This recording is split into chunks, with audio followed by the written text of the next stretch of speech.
Hello and welcome to On the Other Hoop. Our sincere apologies for a few technical difficulties. We're going old school today. I'm on my laptop instead of iPad this week, and I'm bossing the show instead of Michael or Adam. It is only myself and Michael Andrews for this week's episode. So, good evening, Michael. Hello, Luke. Nice to see you. It's nice to be on, even if it is at very late notice. But it should be a really good day's racing. It was really amazing day's racing today, and obviously topped off by Balthazar King's run in the Mammoth cross country chase. It was just an amazing feeling, and the round of applause given by the crowd was amazing. And I just say amazing a lot because it was a really nice day to be there, and it was great to see Balthazar King, who now goes straight away to the Grand National, which is an interesting. They're really going to aim for that, so it'll be interesting. They're fresh. It's annoying now because we've got to find something else to back in the cross country race at the festival. Yeah, exactly. I don't know what I'm going to do. I've just been in Balthazar we trust is pretty much what I say. Well, the first race that we're going to be covering today is the 150 at Chump. Before we do that, if any of you guys at home have any questions, fancies for tomorrow, then let us know and we'll answer them at the end of the show. But the first race that we'll cover is the 150 at Cheltenham, the Murphy Group handicap chase, a grade 3 over 3 miles, 3 furlongs, 110 yards. A competitive renewal here, Michael, 14 runners. We kind of have the same sort of idea as horses that will go well here. Yeah, I think we both came up with, we both decided on one horse, and I also mentioned another that you knew I probably would mention. We'll start off with the first one I mentioned, Saffron de Cot, who carries basically no weight and goes normally well off a layoff, and also normally goes well in the mud. And I think, to be fair, the ground isn't as bad as they say it is, because Balthazar King still got around. And he, if it's on the soft side, Balthazar King, throws his toys out of the pram a bit. But I think he was knackered. I think it's still very much good to soft. We're going soft, really, probably. I don't think it's going to dry out tonight anyway.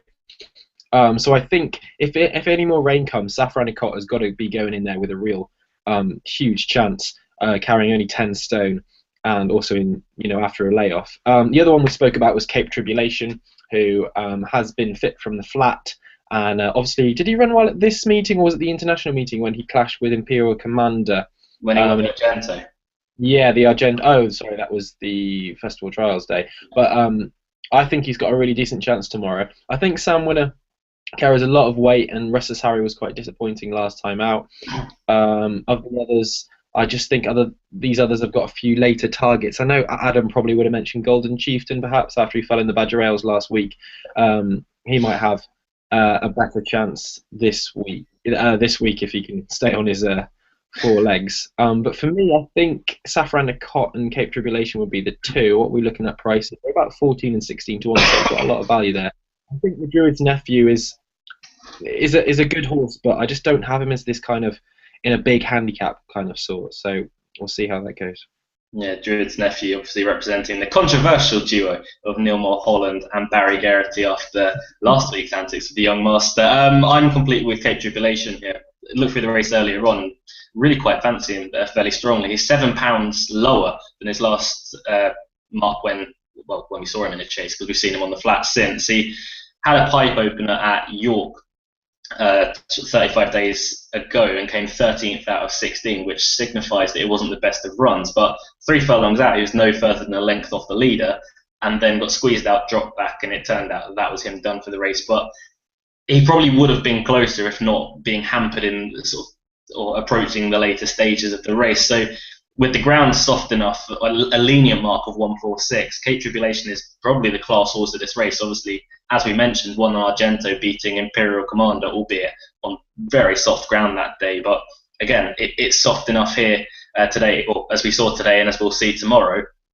The ground will be absolutely fine for Cape Tribulation, and I can see him going well at a big price. Of the rest, I'm not 100% sure about it. I heard that Chicago Grey has been given a breathing operation, so it'll be interesting to see how he goes the second time out this season. But there's not a lot else to get too excited about. I expected Michael to get excited about Saffron de Cot, and he duly obliged with that. Sam Winner, if he's allowed to sort of go from the front, he could be one that is also dangerous. The second race to cover, for some reason, Channel 4 have gone for Weatherby this week instead of Lingfield, who holds two very good, nice races across the course of the afternoon in fast track qualifiers for the All Weather Championship Series. But we're at Weatherby for the 205, the Tote Scoop 6, the Millionaire Maker Handicap Chase, and with 3 miles, 1 furlong. Competitive is all I'm going to say, Michael, and not high in class. Yeah. I haven't really decided what I fancy in this race yet. I think it's a shame we didn't actually take the 130 because I actually had quite a bit more of a solid fancy for that in Silver Dragon, right down the bottom of the handicap. Ran a really nice race last time out, and should be a lot fitter for that run here. So I think, yeah, I'd rather back Silver Dragon in the 130 than, to be honest, anything in the 205. I think it's very difficult. I think at the bottom, it's interesting to see the improvement Dan Skelton brought about in what's the other horse that won the Good Chase? What a Warrior, that's correct. Be interesting to see. Is this What a Good Night's first run for Dan Skelton? I believe. I may be completely incorrect there. I am completely incorrect, but he won on his first start in October, and then he fell next time out, and he was going strongly then. I think it's What a Good Night's race to lose. To be honest, I think this is the most classy horse, and obviously the market reflects that in about 13 to 8. I don't really think there's anything else that's going to really press him. He's got to underperform to see anything get close, in my opinion. Obviously, Should Have Bought Gold's in good form, has been placed his last 5 starts, and he won his last one as well. And I'll be interested to see what Oscar Fortune does in the future. But I think down the bottom, it's hard to give that much weight to What a Good Night, who probably, arguably, should have 2 1s next to his name. For me, if there's one that's quite a bit ahead of his handicap mark, it Should Have Bought Gold, who won 5 days ago at Carlisle. I was actually at William Hill covering that race and didn't really give him that much of a chance. He, on his seasonal reappearance, came there travelling really strongly, looked all over the winner at the last, got trapped in on the rail and plugged on doggedly for second, and he had to improve for it, and he did. He won by, I think it was 15 lengths, beating the same horse that he beat back into third. So he clearly came on for the reappearance. Won a mark of 111. Obviously, he proved that he can win off that. Extra £7 on today shouldn't be enough to stop him on that form from Carlisle earlier in the week. 3 to 1 though is a bit of a slim price about him. Although saying that, it's not the strongest race, and it could just pay to follow the horses that are in form. And Should Have Bought Gold is definitely one of them. From a competitive small, the market's got very much spot on there. I think those two are the ones that are going to be fighting out the finish. Yeah, no, for sure. I completely agree with that. And a reminder to everyone at home, if you guys have any particular views, even on the Lingfield races or any other races going on tomorrow, I think Valsir Lido is making his chasing debut over in Ireland. You can tweet into us at On The Other Hoof. We'll read every tweet out at the end of the show, whether it's a fancy or a question. We'll try and answer everything that you guys send in. The 2:30 at Cheltenham is the feature race of the day, the Paddy Power Gold Cup. Grade 3 handicap over 2 miles, 4 furlongs. And 110 yards. This race has been won by some nice types over the year, Mike, with John Spirit, Alfaroff, Little Josh, of course, one of my personal favourites as well. Yeah, a really, really nice race, and I'm very glad to be there tomorrow. It should be a proper spectacle. Although I'm not looking to having to follow the numbers, as that's my job. That'll be an interesting race. It was difficult with 19 runners earlier on today. I'll start from the bottom, just a few I want to pick out. King Massini does carry no weight whatsoever, but I think has really got to improve. I think even receiving that much weight, he needs to improve. I think one that is interesting is Indian Castle, who was really consistent last year, especially on heavy going. So if the rain does come, you'd expect him to go well. And he did one on his seasonal reappearance, but that was obviously in a much easier event than he returns in today. I'm a fan of Persian Snow, and he was a good second behind John Spirit last time, but I think still needs to find a bit more. Cad de Burley, I don't think will appreciate the ground and may need the run been off since the Galway Plate, I think he ran in. And that was his chasing debut, in fact, I think. Was his chasing debut? Yeah, I think that's correct. No, Adam napped him last year and he came last. Right, okay. Well, he hasn't run till and since, he was behind Road to Riches at Galway. That was his last start. So I don't think he's had much chasing experience. That's a tough ask. At a glance is very interesting. Non-runner. He's a non-runner. Oh yeah, I've just seen doubtful. In fact, well, we'll take that out. He probably would have needed. If it does go heavy, I don't think he would have appreciated that. I'm sure you might talk about present view, so I'll ignore that. Buy-wise, if the low sun does affect, we'll appreciate the lack of fences. But I personally think he needs 3 miles perhaps further. But my actual selection might come of a bit of surprise is actually Champion Court for Martin Keithley and Wayne Hutchinson, which I think is a good booking. I'm interested to see the fact that the handicap has given him a chance on. I think he's now £6 below his last winning mark. Yeah, that's correct. And he now wears first-time cheek pieces. And he's also, I saw Martin Keithley tweet that he's been out on the hunting field. Hopefully, he's rejuvenated his love for the game. That would be quite nice to see. I can't have anything above him winning. I think they carry far too much weight, especially in the conditions. Oscar Whiskey, well, I'm sure you'll come into the fact that Oscar Whiskey is not the chasing type as such. John Spirit carries just too much weight, and I don't think he'll appreciate serious soft ground. Edgardo Sol's just simply not good enough at the moment. So yeah, Champion Court, I think, but I'd be very worried about Buy-wise and perhaps Indian Castle as well. Those would be my 3. Yeah. Interesting point on Oscar Whiskey. If you search my name on the Betfair forums, which is always fun, you come up with one comment about me saying I'm the worst tipster in the world from Bet Racing Nation because I said that Oscar Whiskey wouldn't make a chaser. What did he do at Cheltenham? Yeah, Cheltenham, he first fence, wasn't it? Oh dear. So he's a very classy horse, but unfortunately, he just hasn't impressed enough to merit. He's not favourite in fairness, but he's quite short in the market, and he does carry 11 stone 12, which is a lot. He's the class horse of the race. That's undoubtedly has to be said. But off 11 stone 12, he hasn't really looked a natural over fences so far. He barely scraped, albeit he won the Grade 1 at Sandown, but he scraped home in it. I think he beat Many Rivers to Cross that day. So I'm really yet to be convinced in a major way about Oscar Whiskey. I'm with Present View, though, as Michael alluded to earlier on. Just he really impressed me last season, the way he kept on improving. Not quite Humble-esque, but a mini Humble, we'll call him. I think he won 3 races and came second 3 times, and that were his 6 runs. He won the novice handicap. I don't know what we're going to call it this year because it changes every single year, the name of that race, but the novice handicap on day 1 of the Cheltenham Festival, beating At a Glance, which capped off a tremendous season for him and Jamie Snowden. He made the reappearance at Cheltenham in that novice hurdle behind Vicente, and coming to the last, really, he looked all over the winner, but made a bad mistake, and he actually cut himself in that, which put him in a small setback in work, which isn't ideal going into a race like this. I happily admit that, but he wouldn't be here if he wasn't 100% ready to take his chance. And I think 6-1 is still. It's not the worst price about him if you look at some of the others, and really not how poorly handicapped they are. John Spirit's going to have to put in a personal best to win off 156. Not saying that can't happen, but he's going to really have to step up on his form. Again, we go back to Oscar Whiskey carrying 11 stone 12 in a race like this. I'm not 100% sure. Michael mentioned Buy-wise earlier. I completely agree with your sentiments about him. He might need a bit further, and his jumping's really got to sort of pick up. He ended his race last season at the Cheltenham Festival when absolutely battering 2 out. And if he does that again here, he's got absolutely no chance. King Massini is one that sort of went off the boil last year, I think is a fair way of putting it. But if he comes back to any kind of form at 20-1 off a really low weight, he could be dangerous. And the other one to mention is one that Michael's already mentioned a bit earlier on in Indian Castle, who was so consistent last year. But my worry would be, off the back of a 247-day absence, that he might just need it a little bit. But that's the Paddy Power Gold Cup. What was your selection again, Michael?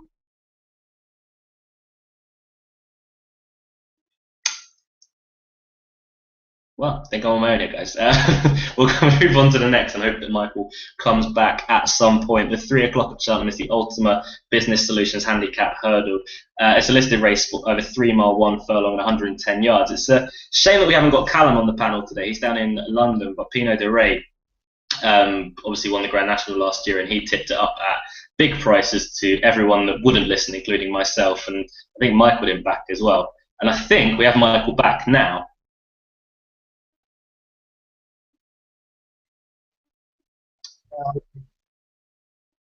Can we hear Michael? I'm going to carry on talking for a bit, I'm afraid. Apologies about that. It's a competitive race once again. Big Easy is obviously fresh from the flat when winning the Cesarovic, which is obviously a huge handicap. He goes back over hurdles. I'm a bit sceptical about how well handicapped he is. He's at his last winning mark, but last time he won, Mikael Nolan took £5 off. He takes 3 off today, so he's not entirely thrown in on official ratings. So that would be something I've got in the back of my mind. Fighter Jet, blinker first time for Alan King, who's made a flying start to the season. No one can deny that. It's very interesting. Wayne Hutchinson takes the ride. Obviously, he's been getting on very well with Tom Bellamy. Tom Bellamy's been winning on pretty much everything he has this season. But if the blinkers can bring out any more improvement in Fighter Jet, then he could be one to sort of really take on side. And another one down the bottom that I quite like is the Italian Yob. Not probably for today, but if he goes back and fences and takes to it again, then he could be one that is fairly well handicapped on last season's form. Obviously, if you look at his last 4 races, he's been pulled up on each occasion, which doesn't really fill you with confidence. However, going back to his earlier form last season, he won at Sandown when I was there, jumped really nicely, and if he can return to anywhere near that kind of form, then 25-1 could be a big enough price. But back over hurdles, I do think he is a chaser through and through. He just has to sort of refine his winning thread and love for the game, in a sense.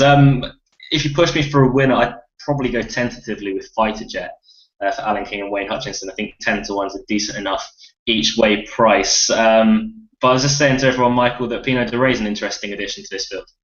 Yeah, it makes it very interesting, especially for the non-race, people who are, not day-to-day racing fans. It obviously brings a bit of excitement to the fields, and obviously he'll probably get backed a bit as a result. Just going back, I actually did back him for the Grand National. I listened to Callum. I didn't get as extreme odds as Callum did, but I think I backed him about 28-1, and I was very chuffed after that. Well, I had the 1, 2, 3, but I think I backed most of them. Oh no, I did back most of them each way actually. So yeah, that was a good day. Going back onto this race, I think Heronshaw is the horse that is really interesting. Really enjoys soft ground. In fact, pretty much raced exclusively on soft to heavy going. And interestingly, beat a decent horse who runs earlier on in the. I think he runs earlier on in the card in Sausalito Sunrise, or Sausage as I prefer to call him. Yeah, he beat him over 3 miles. 2 miles 5 furlongs at Ludlow in early part of last year, and then he fell before being beaten by Broadway Buffalo. And I think he's got some really good form. Okay, there's a long absence to come off, but I think we'll appreciate the soft going. Has a very low weight. Richard Johnson's absolutely flying. He had a treble on the card today in I can't remember the horses. Bold Henry, Balthazar King, and was it Champagne West? I think. There we go. You got it. That's decent. I must admit, when I'm working at Cheltenham, I only focus on the first 4 horses that are running, and luckily they all finished in the first 4. Otherwise, I wouldn't. I couldn't tell you what happened to Anne Turd today because I didn't see it at all. But yeah, my selection would be Heronshaw. I think this is not the strongest race. I also shout out to Connections of Dawn Commander. They've had a lot of fun with that horse, and I wish them the best of luck again today. Yeah, and it's also very good to see Josh Moore back in the saddle after he's had a few injuries over the summer. I think I've seen him many times at the races and at various pubs with his arm in a sling. But it's good to have him back riding. Obviously, the Moore family having a lot of success. Obviously, we won't see Saida Gruji this weekend. However, moving on to the 3:15 at Wetherby, another race where you sort of question, with races as strong as they are down at Lingfield, why they're really on Channel 4. But nonetheless, we've got them to deal with. It's the Follow Scoop 6 at totalliveinfo.com handicap hurdle, which just rolls off the tongue. I really like that name. That'll be there to stick around this time next year. So 2 miles and 110 yards. This is probably a better race than the first one at Wetherby, Michael, but it again leaves a lot to be desired. Yeah, it's ratherly uninspiring, I think, is probably the best term to use. And the 2 that kind of draw my attention include Circus Star, who is a very bold front runner. I think the handicapper has possibly got that one about right now, but we'll probably bowl out in front and see if he can hold on. I think he's a really interesting runner. But also more interesting, and quite a big price actually at 8-1, is War Singer, who won at Sandown on the flat earlier on in the flat season, and he raced on the flat only 2 weeks ago, but hasn't run over hurdles or fences for a while. And I think they've been playing quite well with this one, and I think he's pretty versatile, especially in regards to the ground as well. He's also he's only won once actually. That's surprising. He's normally quite a decent type, and I think he could be interesting at that. About 8-1. It's not really a very confident selection, but for the two, if you want something a bit interesting, I would go with Circus Star or War Singer perhaps. Yeah, well, as normal, I'm going completely against what Michael says. Now, I've heard a lot of people say this horse is named differently. It's either Pertwee or Pertius. Officially, I'd go for Pertwee. I'm not sure. What would you go for, Michael, in that? Pertwee, it sounds nicer. Yeah, Pertius sounds a bit Greek mythology, I'd say. But ran in a really strong race last time out behind Lightning Rod. There's been a few winners that have come out of that race since. The form is getting boosted left, right, and centre of that. So 6-1 could be a decent enough price. He ran off 104 in that race, so he's up a pound to 105 today. However, Joe Colliver takes £5 off, which makes life a lot easier. However, he did also take £5 off last time. But I'm questioning that race last time. I think will turn out to be a stronger race than this. I mean, it's already throwing up a lot of winners, as I mentioned before. But there's nothing in this race that I could really think that's really well handicapped. When Lightning Rod obviously was. There's a lot in the race that have again proved that they were well handicapped in that race when winning next time up. Forced Family Fun might be one that sort of leaps off the page for a few. He was a decent juvenile last season for a bit, and I think Fred Winter was even thought of at one point for him, but he's got to show a bit more for me. And John Ferguson's been in good form, so Chatteram has to be given a bit of respect when blinkered first time. However, fitness is a bit of a question, and Billy Gleeson takes £10 off, so possibly not Chatteram's day tomorrow. So I'm more than happy to stick with Pertwee and hope that he can boost that form a little bit more. The final race to cover today is the 3:35 at Cheltenham, the JCB Triumph Hurdle Trial. Over 2 miles and 110 yards, the Triumph Hurdle distance is a grade 2. Not much form to go on here, Michael. So with luck and my regards, how about you?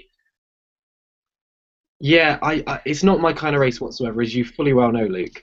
When there's not much form to go on, I prefer the handicaps when you kind of know the horses, know the form a lot better. There's a few French horses we've got here. My internet is so bad I can't get up the form for Baraka de Tai. So when Luke's talking, hopefully I'll be able to get that up. But just looking at Golden, Doyen, I have that is actually general. Yeah, exactly. I didn't even realize that I made an Adam error there. But anyway, go back to Golden Doyen. Horse won on heavy ground on the flat over 1,800 meters, which translates to a mile and a furlong at Compiègne, and then was second in a pretty decent race at Chepstow, and then won a race at Warwick. Since I'm not quite sure about the Warwick race in terms of how solid it is, but that the juvenile hurdle, there was a few horses in behind. I'm not really sure how to. There's not a horse here that you can really kind of set the standard. Perhaps La Gloire Royale at the top, who's also German bred. There's a lot of foreign horses in this race. Is the one to set the standard by, but there's nothing that really stands out. And I'm just gonna have a look at Baraka de Tai in the French sites, and hopefully there'll be something that stands out. But at least Golden Doyen, I like some soft ground. Yeah, I think if Golden Doyen won this kind of race, I'd be a bit disappointed, in fairness. I just hope, you'd hope that there'd be one or two better at least. Golden Doyen sets a decent enough standard, but you'd want there to be a couple better in this field. Hargam is a very interesting one for Barry Geraghty and Nicky Henderson, obviously owned by JP McManus now, but looking through his form, he's got form beaten half a length on debut by Teletext. He's a decent horse over in France, but he went on then to win over 12 furlongs. So the worrying thing for me is dropped to 9 furlongs and came fourth, beaten 2 3/4 lengths, which in a good race nonetheless. But over an extended 2 miles or 2 miles and a half a furlong tomorrow, it could just be a bit on the short side for him. Obviously, at Cheltenham, that will help. I'm just not 100% sure on the race as a whole, in fairness. Have you got any kind of line on Baraka Detai yet, Michael? Unfortunately, the internet is being just as annoying as it was a minute ago. I can't believe how many English-bred horses do we have in this race? Is it two? Two English-bred horses, and they're very flat. They're very flat-bred, considering. Look at, you've got Rowland in there, Monsieur, Doyen. Although Doyen's had okay success with jumpers, but there's no real solid stayers. I think perhaps, yeah, there's nothing that really stands out as anything standout.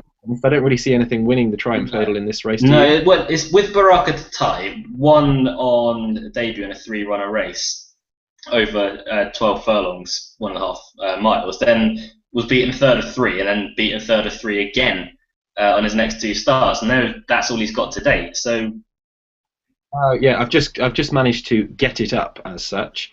And he won some pretty weak renewals. We're talking about Class G events at Lignes, which is not a very big track, and he was beaten at Pornichet, which is not a very big track, and then also beaten at Strasbourg. So unless David Piper's managed to really rejuvenate him, there's no real solid form line there.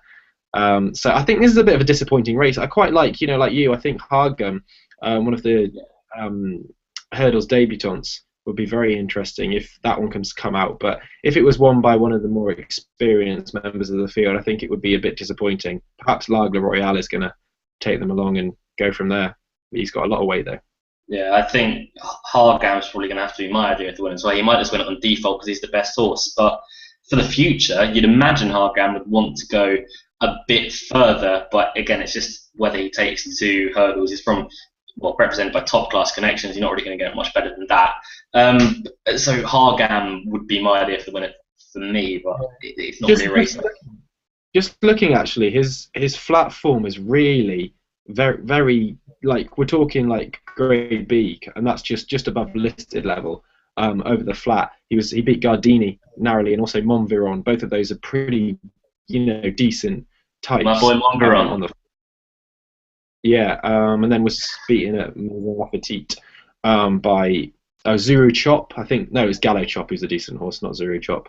So I think hopefully Hargam is the horse that will win this and go on to better things. But unfortunately, looking at the others' form, they're a bit uninspiring. Yeah, we'll look back at this when the Triumph Hurdle 1, 2, 3, 4 have come from this race thing. Yeah. As long as Hargam comes first, that's fine. That'll save the blushes. What we're going to do very quickly is we're going to go back to the 115 at Cheltenham, because I know Michael's got a fancy in it. It's a decent novice chase as well. It's a Cheltenham Club novices chase of a 3 miles and half a furlong. A fairly high class field of what were very good hurdlers. Creepy, Dropout Joe, Knockhouse, who made an impressive chasing debut. Sausalito Sunrise, you can say the same about. And we see King's Palace for the first time over fences. And he's also had a breathing operation, that should be noted, and tongue-tied first time. But you're with Knockhouse, Michael. Yeah, if you look back at his form, it's really, really good. I know you're a big fan of Beat That, and he was beaten on a return to action actually by Beat That, only by 10 lengths, and then he was second to Champagne West on heavy ground at Ascot last year over hurdles, and obviously Champagne West has only gone to frank that form. And then he was so impressive at Fakenham on return. Like, I'm hoping that there isn't the bounce factor there. I'm hoping, because he has won off a layoff before. Well, he's won off it twice now, in fact. So I hope that he can maintain that form.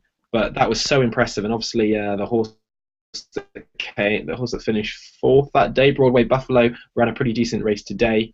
And Knockhouse, just the way he quickened that day was just really visually impressive, and I think he's got a lot more to come. I think this could be a really nice horse for Mick Shannon in the colours of Summersby, and other greats trained by Henrietta Knight. Sausalito Sunrise, I would say, is his biggest danger. I don't think I like King's Palace. He's very impressive, but I think this is a very tough race to come into on your chasing debut. He's very short at 11 to 8. He hasn't chased before, and it's going to be at Cheltenham, which is obviously a very challenging track, and furthermore, the ground is going to be on the soft side. So I think that's a lot to ask of a horse, and I think Knockhouse is a more likely winner and a far more interesting price. Yeah, no, I agree. It's an interesting race. This I can't work out if it's really strong or a bit on the weak side. With Sausalito Sunrise impressed a lot of people on his chasing debut. I was a little bit sceptical. He jumped well enough, but beat a horse called Manila Online for Rebecca Curtis. Now, Manila Online will make a chaser, and he'll be a much better chaser at that than he was a hurdler, but he just seems a bit slow. And to only beat him by 4 lengths and then go into a race of this caliber, he could be found wanting a little bit. Knockhouse, the one worry I've got with him is that he jumped very well on chasing debut. It was Fakenham, wasn't it, that he ran at? It's obviously, a small course, probably wasn't the strongest of races, beating Top Totty, albeit absolutely destroying Top Totty by 18 lengths. But he jumped a bit high at a few fences, and he was quick enough. But at this kind of grade, if King's Palace takes the fences and Creepy does what he did on debut, quick enough isn't really going to cut it in the jumping department. Creepy would have to have a huge chance. However, for me, he just has to prove that he can string 2 good efforts along together. Martin Keithley, he even mentioned himself that he probably over-raced him a little bit last year, so he's going to take his foot off the gas pedal and just let him sort of tell him when he's ready to run. So a break of 46 days, I think, is a big positive for Creepy. So we could see him in a better light tomorrow. However, it's a big ask having to give £5 away, and every single horse in the field has to give £5 to King's Palace, who, for me, looks every inch a chaser. 5-4 doesn't really interest me that much, especially for a first-time chaser round Cheltenham. But a breathing operation, if that's done its work, and tongue-tied first time, King's Palace should really take all the beating here. He got tired in the Albert Bartlett very quickly last season, and then eventually fell at the last. So he has to put that behind him, but other than that, he's proved that he likes Cheltenham. He's an absolute brute of a horse. So I hope that King's Palace can make a winning chasing debut tomorrow. If not, I can probably see Creepy following him home. In fairness, I know you're quite keen on Knockhouse, Michael, so I apologise for that. I'm wobby as keen on Sausalito Sunrise, but there was a lot to like about Creepy on his chasing debut at Chepstow. I think you agree with that. Oh yeah, definitely. I think it's a really good race. Same as it was a shame the dolling off of the fences today, because that novices chase looked to be a real cracker, and it didn't really assess horses in perhaps the best light. Champagne West still looks a very nice type, and we'll go on to better things. But I think you'll also find horses in behind. We're a bit unlucky at the fact that the fences were doled off, and perhaps some of them underperformed as well. I think that's a pretty good novices chase, and I think this one as well. I think we'll see plenty of winners coming from both of them. It's been a very informative day today and tomorrow as well. And just a very quick question on Champagne West before we get on to questions and our naps. JLT or RSA for a long-term hope for this season? Yeah, I don't know. It's difficult because I remember the trainer said that he expects the horse to get 3 miles and a bit. So I think they're looking towards RSA, but I think he's got the speed for a JLT, definitely. I completely agree with that. I saw quotes for the RSA and I didn't see any for the JLT, which surprised me. But 3 miles, I think he'll get in time, undoubtedly. But for the moment, the way he attacked his fences and he made this brilliant move down the back straight on the bridle, and it was a really nice turn of foot in the first place to go past horses like they were standing still. He's got more than enough speed for it. Definitely, I was really, really impressed with it. Because I was obviously watching the first 4 horses, and when he kind of stalked into it, and you could just see the way he was travelling, it was really, really eye-catching. I think he's definitely one that I'd like to be oncoming. Following through the season anyway, I thought he did it really well, and I think in fairness, some of the horses behind did not show as much as they could have shown. I think there'll be more to come from them as well. Yeah. Regarding the novice chase we just covered, we've got a question in from Tony Amato. He says he spoke to Mr. Diana Hobbs at Aintree, I think it was. Where else would Tony Amato be?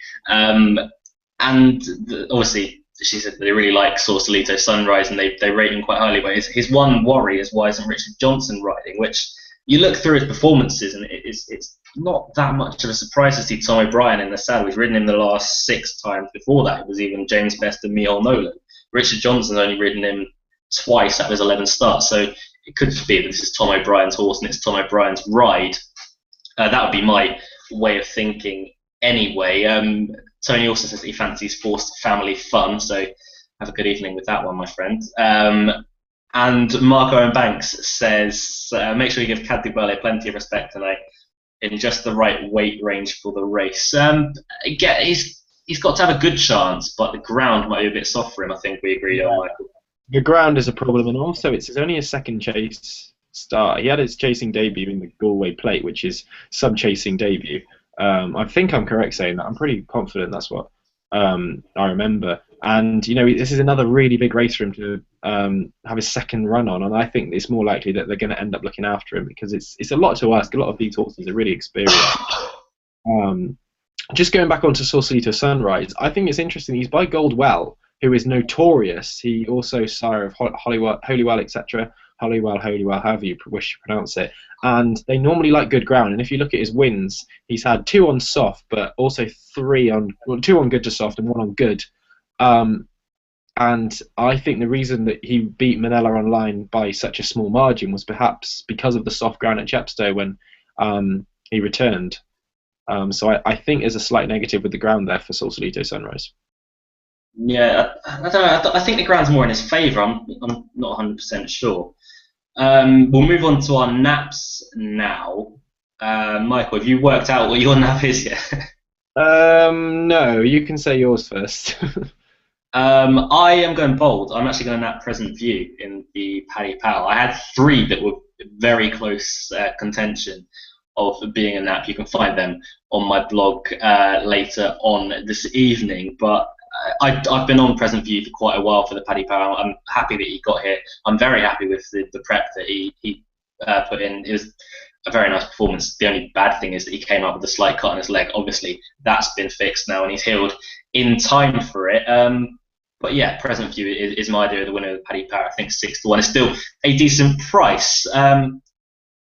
We have Callum's nap in Vivaldi Collonges, but I'm just trying to find what race Vivaldi Collonges is actually running in. That's the listed race. That's the Pinot de Raisin. Oh, okay, right. Well, Callum has napped Vivaldi Collonges. Adam, I don't know what he's napped because I haven't heard from him. Can we give him a nap? Let's find. Should we put him on Cantlow? or John Spirit. We know he loves John Spirit. Or should we find him a naughty horse that he can have instead as his nap? Horse family fun. Creepy. That might be a bit self-explanatory. Yeah, Creepy's not the worst suggestion on that front. Adam, you've got Creepy. Not. Yeah. I actually don't think that's the first time we've given him Creepy as well. No, it's not. Whenever Creepy runs and Adam's not on, he always gets Creepy. Yeah. I mean, that's fair enough. Right, that leaves us with you, Michael. Your nap for tomorrow. Yeah, I must admit I do want to nap Knockhouse, but I feel like that's not quite confident enough. But I think I'm going to end up doing it because my only other suggestion is the favourite in the bumper, and that's the is it Supreme Horse Racing owned Supreme Darling Carlotta, who I think's comes from such a powerful yard. I think he's got an excellent chance. She's got an excellent chance, in fact. Yeah. It's difficult. I think I'll go with Darling Carlotta, but I really, really like Knockhouse tomorrow.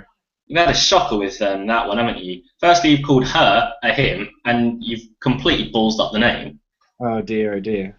It's Daring Carlotta. Oh, did I not say that? My bad. Darling Carlotta. Yeah. I'm sorry. I'm not in Leeds. I'm having a very busy day. I'm working all weekend. If you're not in Leeds, your speech should be better. I know. Have you noticed? I've been pronouncing my R's a lot more when I'm not in Leeds.